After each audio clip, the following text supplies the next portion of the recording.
Hello, investors. It's Don Vandenbord, Senior Portfolio Manager with Revere Asset Management. Today is Thursday, March 17th. Happy St. Patty's Day. It is 5:04 p.m. Eastern Time, and I'm coming to you from St. Augustine Beach, Florida, with tonight's Revere Market Insight video. State of the market changed from last time I've done a video. We've gone from correction to cautious uptrend after seeing a follow-through day on Wednesday and some nice follow-up action today on Thursday. We'll take a look at all the charts shortly, from the indexes to some leaders, and go through the trend gauge and the tail of the tape. And speaking of the trend gauge, let's check over here. We've upgraded market leaders from down to neutral as we are. We did see some really good action in potential leaders yesterday and today. We'll go through, as I said, 5 in particular of those when we focus on the individual chart section of the video. Short term, we've gone from bearish downtrend with reclaim and 2 closes above the 21 EMA. We've gone to bullish uptrend on our short-term indicator. 50-day moving average, we've got a couple of indexes above the 50-day. We want to see how that closes the week. That's still on bearish, but we've got the green arrow pointing toward neutral. Really what we need to do is get the S&P 500 and the NASDAQ 100 back above there to get it into bullish / uptrend. And then if we get through there, the next item to tackle is the 200-day moving average across the indexes, which is still showing bearish, and that's really why the uptrend says cautious, because we're still below the 50 and the 200-day moving average. But all rallies have to start somewhere. After you have a decent correction like this, we actually were down 20% on the NASDAQ, about 13% on the S&P. Put in a bottom a couple days ago. Jerome Powell's testimony on Wednesday was well received into the close, and then some follow-up strength with that today. That's what we're going to talk about today. So as I mentioned, what just happened, nice follow-up to the Wednesday follow-through day. G6 led yesterday, leading today up 2.3%, S&P 500 up 1.2%, NASDAQ 100 red for quite a bit of the day. Really strong close in the afternoon, up 1.2%. Dow up 1.2%, mid caps up 1%, Russell up 1.7%. Global 60/40 diversified stock bond up 0.69%. GROTECTION lagging again, up 0.39%. Typical when you're starting a fledgling rally for our portfolios to lag. In fact, this is the market condition chart that I like to refer to. We're in this last iteration right here. We're going from a correction bear to an early recovery. You can expect moderate underperformance on there. The good thing is that we're coming off of a period of major outperformance when we were in the bear phase of the S&P and the NASDAQ 100. So I think we peaked at having like an 800 basis point advantage. That's the major outperformance. Right now, we've given back 5 to 550 of those basis points. That's the moderate underperformance, but that's the price we pay for protecting our clients' portfolios, especially when we're under the 200-day moving average. We want to be really as careful as we can, because that's when things can get really ugly. But now we've got the follow-through day. We've got some strength in leaders. We've got some decent action in sectors. Some rotation into healthier areas, and let's see where it takes us. We've got, as always, we've got our stops in place. So let's get to the tail of the tape and the charts, but first let's get to the team here at Revere. Feel free to reach out to any of us at any time, really client focused.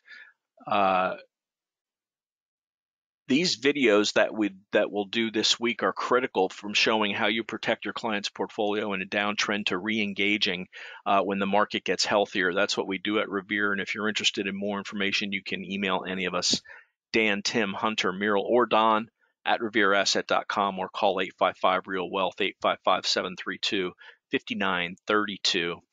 Tail of the tape and the S&P 500 next, and I want to point out a technical indicator that is showing a pretty strong signal here.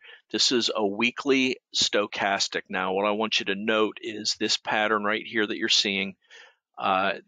Basically, this is kind of a moving average and a trend of how price action has been working relative to the recent trend. And you can see here we had this spike coming back up through the moving average, so the black line coming back up through the blue line. Take a look at the last 4 times this has happened when we were at or near oversold. So back here you've got coming off of COVID. You've got early 2019 after the bear market in late 2018, and then you've got early 2018 after a correction slash pullback that never really broke through the 200-day moving average or the 40-week, which is the black line on here. But so each of the last 2 and now this one coming back up through. In fact, we've closed above the 10-week moving average. Well, it's not closed for the week yet, but we're back up through that on a weekly chart of the S&P 500, so that's a good sign. Now we want to get that red line, the 10-week, crossing back up through the 20, 30, and 40-week. And if that happens, you're going to see further price progress on this, but I really like this stochastic crossover. Of course, it could fail. Nothing's guaranteed in the markets, especially with all the headwinds that we're facing. But you got to start somewhere, and starting with the last couple of days has been a benefit for a good reentry for active market participants that like to focus their efforts in participating in uptrends. So let's go to the S&P 500 here. Let me blow this up a little bit, bring up the tail of the tape. So cautious uptrend. I discussed why. We still got the same headwinds with the U.S. dollar inflation, Fed tapering of the balance sheet, rising interest rates, and Russia and Ukraine. Put call dropped to 0.91 today. That's kind of typical of what you see. This goes down as the market goes up. VIX is getting into a sweet spot where you really want to start getting your chips into the table. It's dropped from the upper 30s to 25.7. Under 24 is what we'd like to see. But 2 big drops over the last couple of days in the VIX. Fear and greed climbing higher off of the extreme greed warning now to the greed warning at 26. So our bull case kicked in yesterday and followed through today.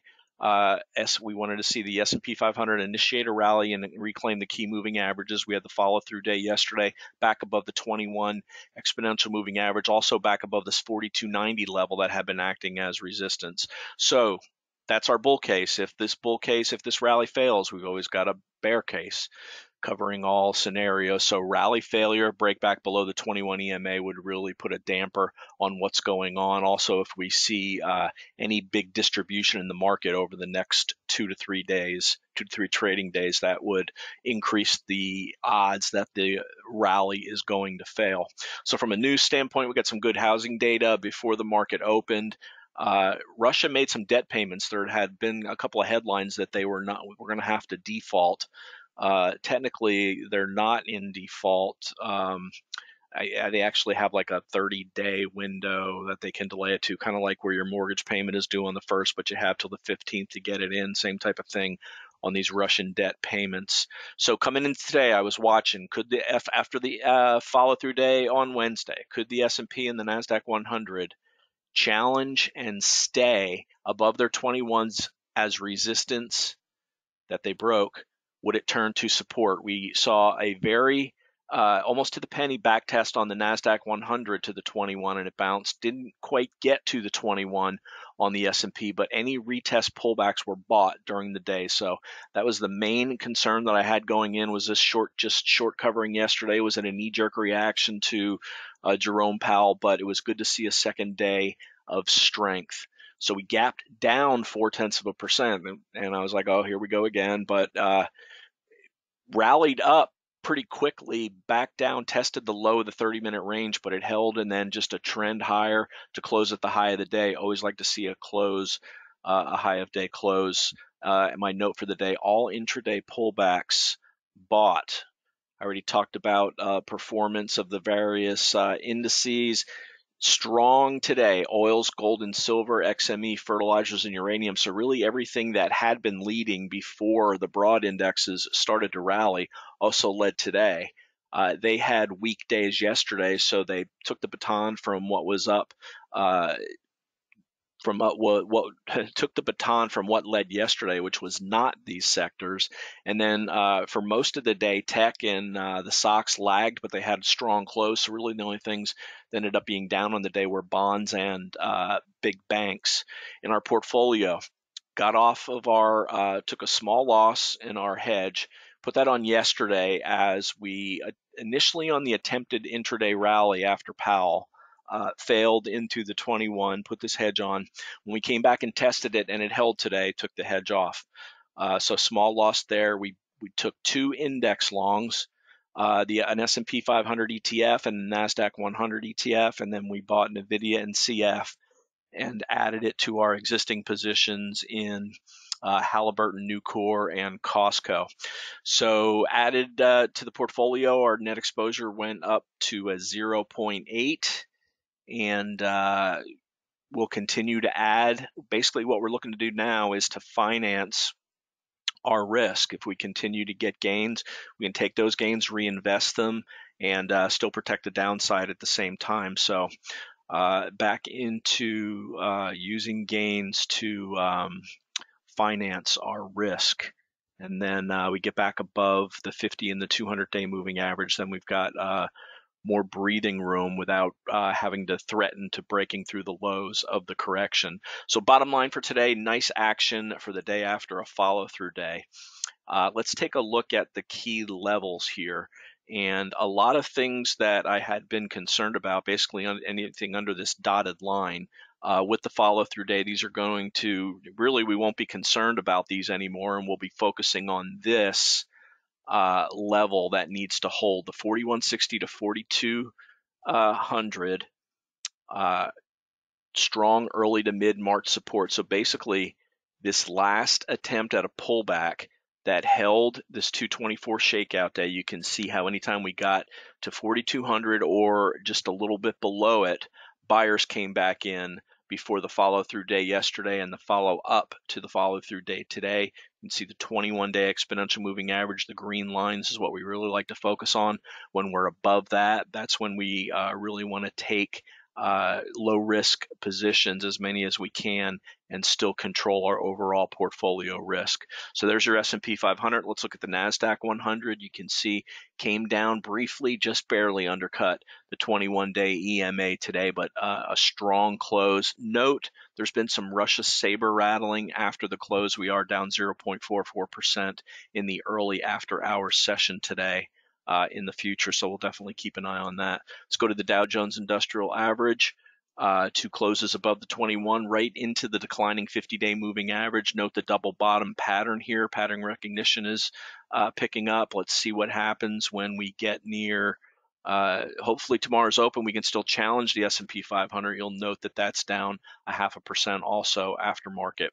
Let's go to mid and small caps, which have been the strongest, and actually with a single close, actually 2 closes above for the mid caps now, 2 closes above the 50-day. Strong day Tuesday, follow up, close at the top of the range on Wednesday. Good stuff coming into the declining 200-day moving average overhead, and small caps. First close above the 50-day, also quite a bit away from its 200-day moving average, which is still 6.4% above that. And also note small caps are down 0.5% after hours. Let's see what the SPY's doing. Down 0.4% after hours. So definitely something to keep an eye on. Not getting off to a good start for Friday's session. So again, this 4160 to 4200, that's a key area that we want to watch tomorrow and going forward the rest of the week. Let's see, the 21 EMA is at 431.87. See, we're 2% above that now. So we've got some room to play with there to the downside, but it's rolling up now too. So that'll benefit tomorrow. And then also we'll basically be touching where we were today. This will come down. The 50-day moving average is at, let me go to the index. This is easier to track on the index. The 50-day moving average right now, just 0.6% above the close. So add the 0.5% we're down, so it's 1% above the close. This will be at around 44.30 tomorrow, so that'll be a key area of resistance that we'll be trying to get through. Now let's get to some individual names. 5 I want to focus on that have the goods, both fundamentally and technically, to be growth stock leaders should the market continue to act well. First one is Global Foundries.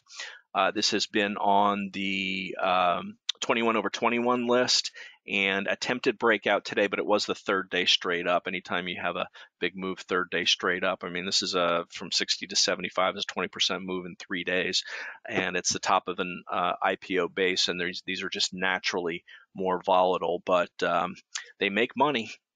Profitable semiconductor, and there's a big push. They are a U.S. Semiconductor company, and there's a big push to bring semiconductor manufacturing back to the U.S.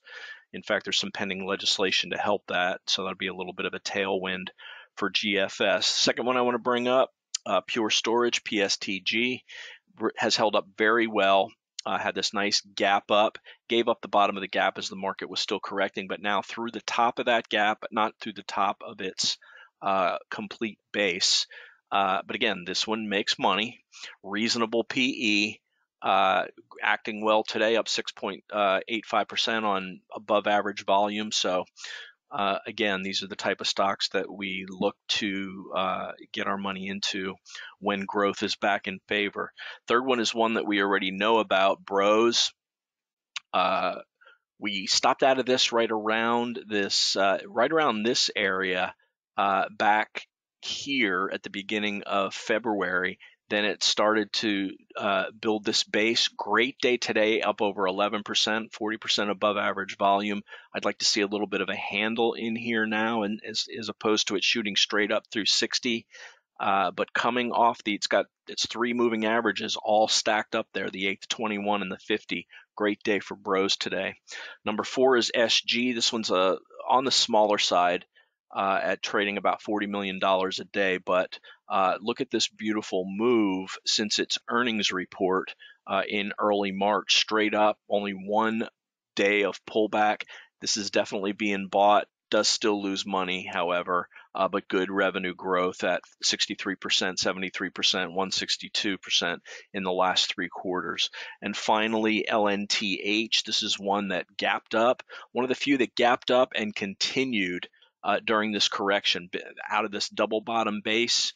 It's at all-time highs. Not a lot of stocks are. They've made some nice acquisitions and some nice revenue and earnings coming in on LNTH. Would like to see a pullback on this, as this has been an extremely strong stock. So those 5 are 5 to focus on in the growth portion of the market should our rally continue to take hold.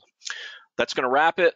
As always, you can reach out to me with any comments, questions, or complaints. Email is don@revereasset.com, or the phone is 855-REAL-WEALTH. Wrapping up St. Patty's Day, Thursday, March 17th. This is Don Vandenbord telling it like it is. Aaron go brah. Thanks for listening, and have a great day.